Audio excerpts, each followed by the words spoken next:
Mandazi kutemavira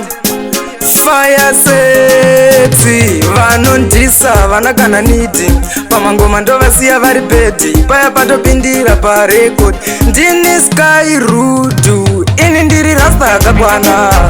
ndinosimbisa janana wanilavu kumarasta pachena ndichisimbisa na jesu vangu epakona ini ndiri rasta akakwana ndinosimbisa janana wanilavu kumarasta pachena ndichisimbisa na jesu vangu epakona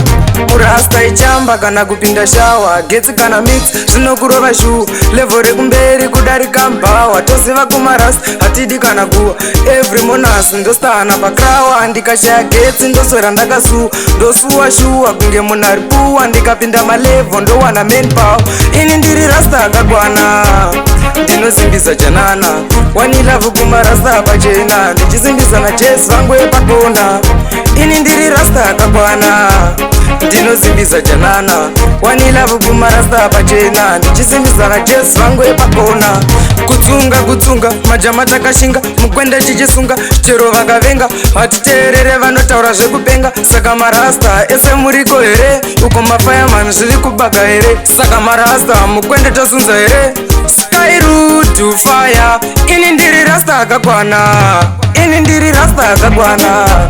ndinosimbisa janana wanilavu kumarasta pachena ndichisimbisa na jesu vangu epakona